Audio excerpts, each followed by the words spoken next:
Spit bars, I stand behind mine. Yeah. Sentences I serve, maximize guidelines. My lawyer can't give me his advice when he's beasts that I murder carry mandatory minimums of life. Yikes.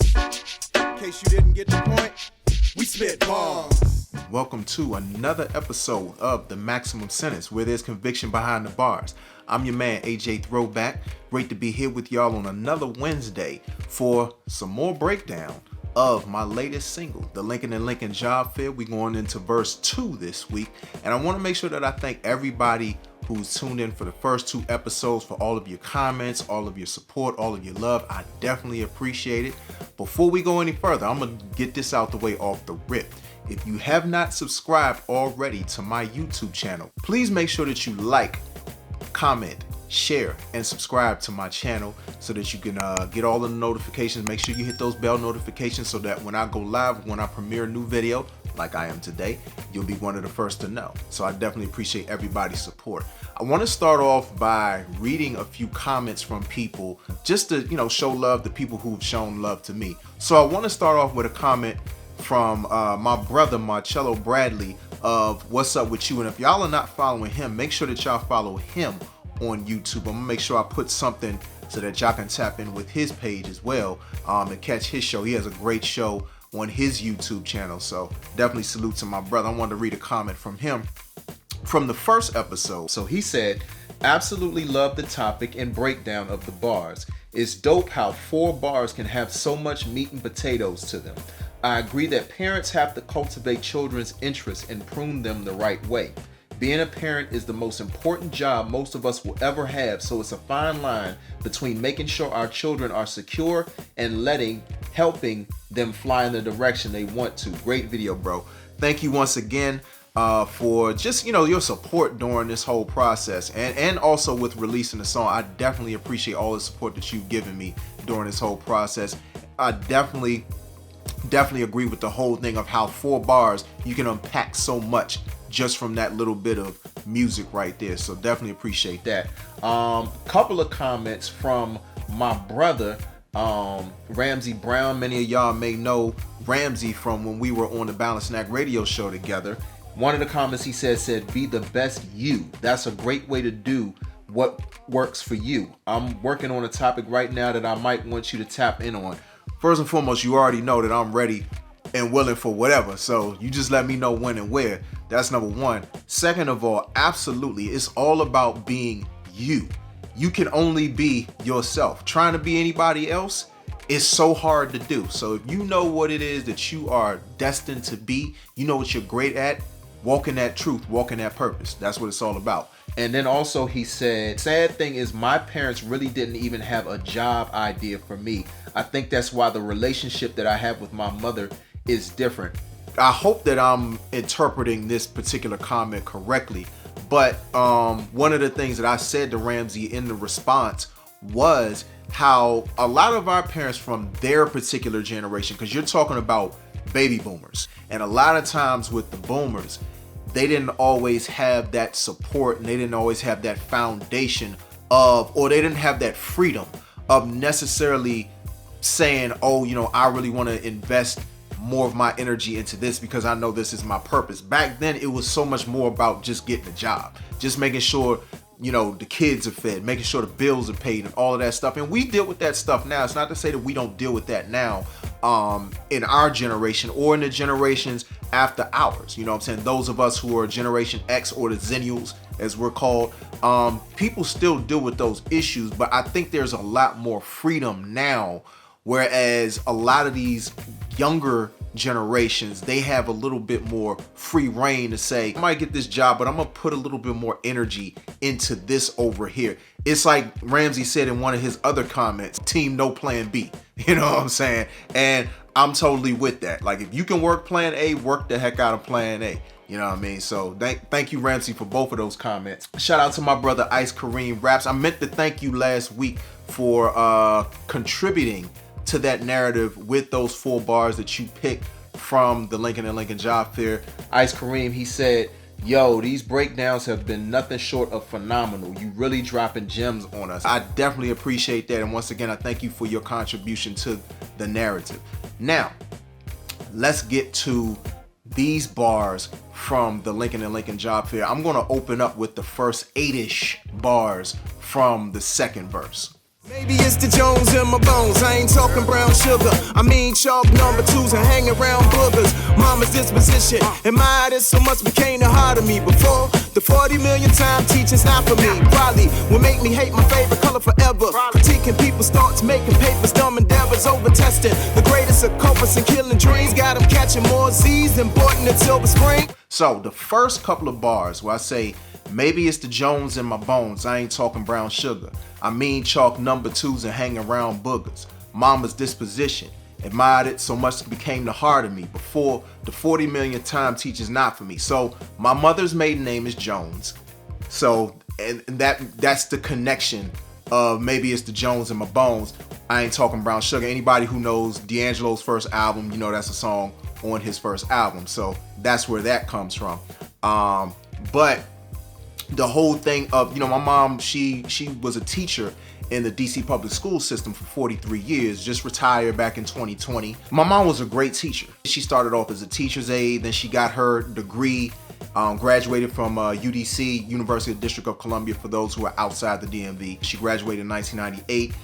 She ended up working at Green Elementary in Southeast DC. It's crazy because then she ended up working literally right across the street from where she lived at Patterson Elementary School in Southwest DC. So, she could literally just wake up, and spit across the street and she there at work. But anyway, my mom, she was an excellent teacher, and she was a special ed teacher. So to be able to do that, especially in DC, especially in Ward 8 DC, where you don't always necessarily get all of the resources that you need in order to be great, my mom made it work year after year after year. Even with all of the advances in technology and everything, she did her thing. I bring all of this up because so many times between co-workers, between people I know, whoever it might be, so many people have said, Joe, I could see you being a teacher. And the thing is, I want to make this clear. I commend teachers. I feel like teachers are grossly underpaid, grossly underappreciated, and they should be heralded more for all that they have to do. And what's crazy is kind of thinking about this whole thing about teachers. I think about what my son's teachers had to deal with during the pandemic. My mom was smart. She retired pretty much right as the pandemic started. Like, it became a thing in March of 2020. She retired June of 2020. She's like, yeah, I'm out. But the whole thing is, like, I saw what those teachers had to deal with when it came to COVID and doing things virtually. It is so much harder to do virtual learning. It's hard on the teachers. It's hard on the kids. And so me trying to be a teacher before COVID, I was already like, But then having to see what they go through now that we're in it, and some of the schools are back to virtual learning because of these outbreaks, because of the Omicron and all of this other stuff. And I don't mean to get off topic, but it all ties in, because it's like, for me, I don't have the patience. That's not my ministry. Teaching is just not my ministry. I'm not gonna lie. Sometimes I even struggle being a teacher of sorts when it comes to my son and the patience it takes to be a father, because you're constantly teaching, you're constantly feeding, and it's not to say that I can't do it, but to have a class full of kids doing it. I never forget my 7th grade science teacher. Shout out to Miss Brown, Jefferson Junior High School, Southwest DC. I'll never forget something that she said when she said, I'm cool with teaching junior high school kids because with the babies, they too young and, they just kind of unfocused. With the older kids, they think they know it all. And so you can't really get across to them a lot of times. But the junior high school kids, back when it was junior high before it became middle school in DC, but basically junior high, middle school kids, right in the middle, you know what I'm saying? You catching them right in that transition period. And so she preferred that. Me, I don't want none of them.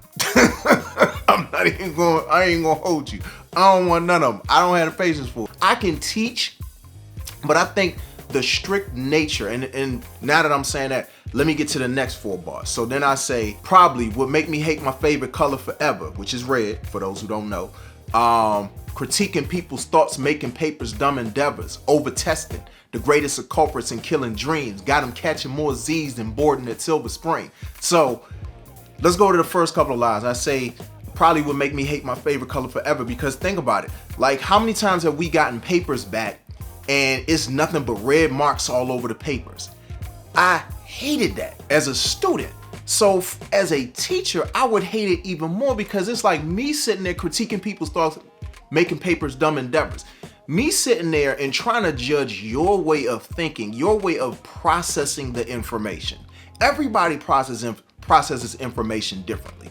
So for me to sit there and say, based on whatever curriculum, based on whatever standards that the school systems set in place, whether you're talking public schools, private schools, you're talking higher education, which is part of the reason I wore this shirt.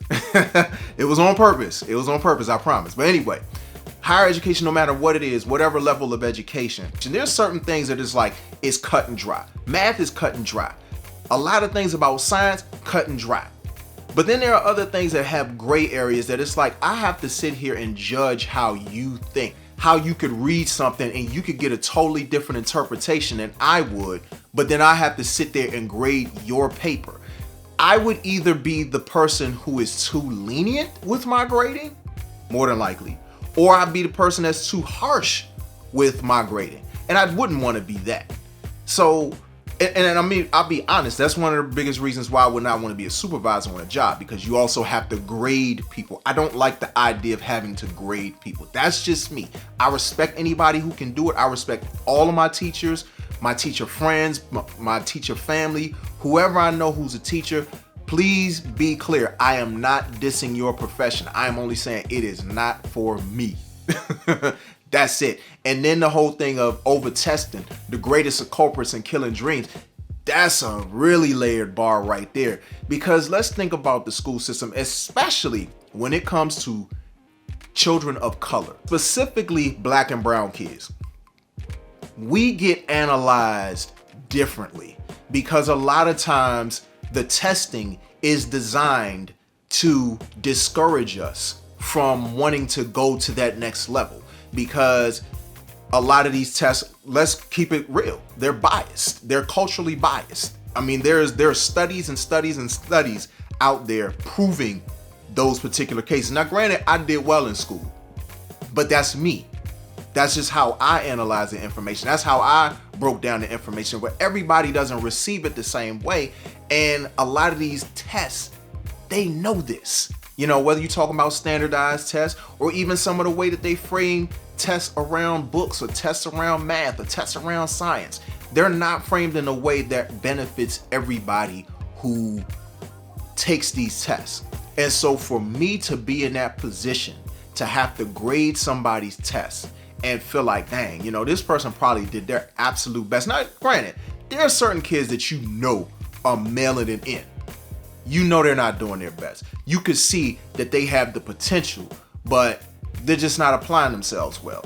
But then there are other kids, they are literally doing their absolute best that they can do, and they still can't get above a certain mark because they just don't, like I said, they don't process the information in the same way that everybody else does, or the people who maybe in a different percentile do.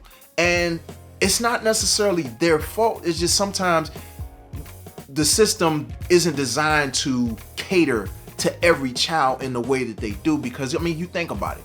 A lot of these teachers in a lot of these classes, if you're talking about the public school level, I know when I was in public school, it was on average 25 to 30 kids in a class, you know. And so don't even get to the level where you're in higher education and say you go somewhere like, I don't know, Ohio State University, and you in a class and there's hundreds of people in the same class with you, and you trying to sit there and you trying to holler at a professor about a paper or whatever, and it's basically like, get in line. I got 300 other kids saying the same thing as you in just your class.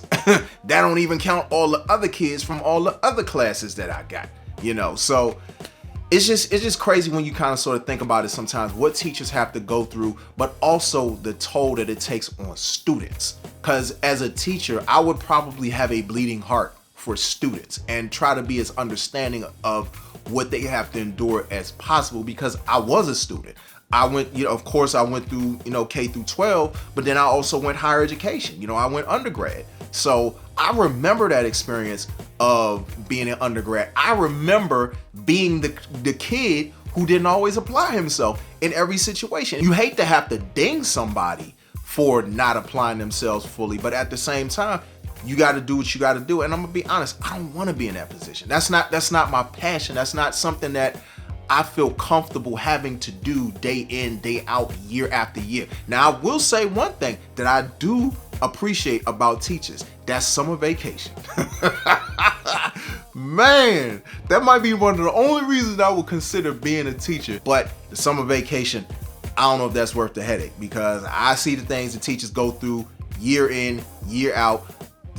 A lot of times you got to pray you got a good principal that's really in your corner and that's really going to bat for you. And I just see too many politics, whether you're talking about at the school level or you talking about at the executive or at the higher level, like the superintendent level, because depending on the school district you in, you're going to have to deal with certain politics when it comes to the school district. All of that is basically to say, teaching's not for me. I mean, I basically said it in the one bar before the 40 million time, teaching's not for me. Because people, it's that whole thing, getting back to the whole thing that I've been saying.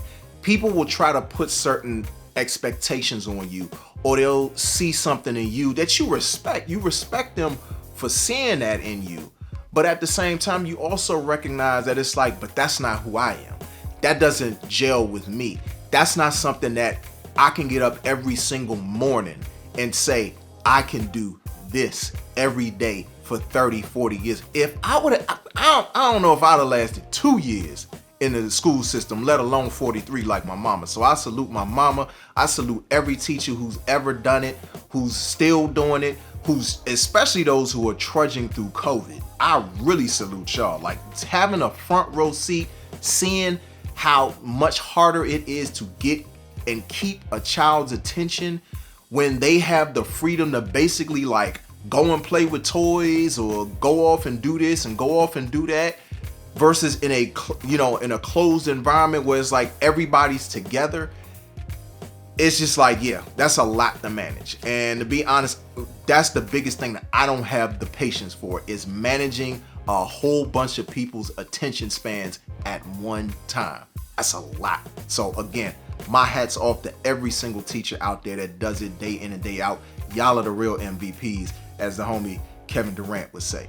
But that's my 2 cents regarding that part of the second verse of the Lincoln and Lincoln Job Fair. If you don't have my latest single, I keep mentioning it. If you don't have it, you can go to my website right now, BAMMLLC.net, or you can go to my Bandcamp page, ajthrowback.bandcamp.com.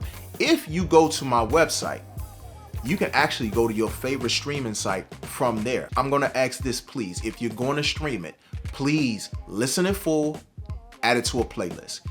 If you're going to buy it from my website or buy it from ajthrowback.bandcamp.com. I prefer the buy, but I will take whatever support when it comes to the single as possible. And please let me know how you feel about the song, how it resonates with you.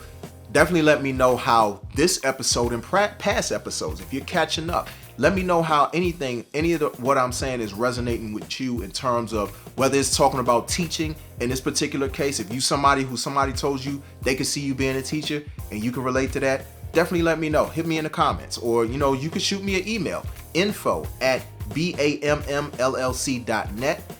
Once again, that's info@BAMMLLC.net. And please make sure that if you're not already following me on social media, follow me at AJ Throwback on Facebook and Twitter, and at a.j.throwback on Instagram and TikTok. And please, of course, before you stop this video, if you're not already subscribed to my YouTube channel and you love the content that you are seeing, you are loving the Maximum Sentence, please make sure that you like, comment, share, and subscribe. Hit the bell notifications so when I go live or I premiere a new video like I'm doing today, y'all will be one of the first ones to know. I thank everybody for your time and for your ears and for just all of the support that you've been throwing my way, not only for the single, but for this series of Maximum Sentence, where there's conviction behind the bars. Next week, we're going to go to the second half of verse 2 from the Lincoln and Lincoln Job Fair and break those bars down. So I'm definitely looking forward to that, and I hope y'all are too.